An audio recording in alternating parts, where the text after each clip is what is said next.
Bitta odam bo'lgan ekan, shu shaytonni qo'lga olish uchun 40 yil harakat qilibdi-da.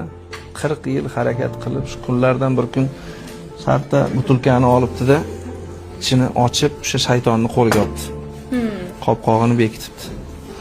Xursand bo'lgan, sovuq ter chiqib ketgan onasi debdi, mana 40 yil mehnatim zoyi ketmadi. Shaytonni va nihoyat qo'lga oldim. Sen shunga qarab tur. Men boraman, bozorlik qilaman, bir osh qilasam, maza qilib osh yeymiz, chunki 40 yil mehnatim ketdi. Mehnatim zoyi ketmadi. Mana shaytonni qo'lga oldim. Eri chiqib ketishi bilan qiziquvchan xotin bunda qarab turibdi-da, shu qanaqa bo'lar ekan bu shayton. Qopqog'ini ochibdi-da, shayton chiqibdi-da, endi chiqqandan keyin katta bo'ladi.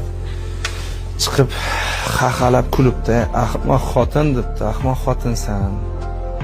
Ering 40 yil harakat qiluvdi. Sen 40 soniyalik qiziqishing tufayli meni shu shishadan chiqarib yubording. Ahmoq ekansan" desa, xotin bir qarab qo'yibdi, pinagini ham buzmay yana ishini qilishda davom etaverdi. Keyin jahli chiqdi shaytonni, debdi xotin. "Sen afsuslanmayapsanmi? Eringni 40 yillik mehnati ketdi" desam, "Bundoq qarab. Sen uyalmaysanmi?" debdi. "Nimadan uyalishim kerak edi? Yolg'on gapirishdan. Menga yolg'on gapiryapsan. Birinchidan bu shishaga sig'maysan. Ikkinchidan sen bu shishaning ichidan chiqmading, qayerdandir paydo bo'lding, meni aldayapsan" debdi. Keyin shaytonni jahli chiqibdi, "Menga ishonmayapsanmi?" debdi.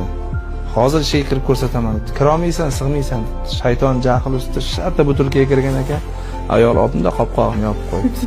Yana ishida davom etaverdi. Keyin shayton Allohga yuzlangan ekan. "Ayolni yaratar ekansan, nima qilarding meni yaratib?"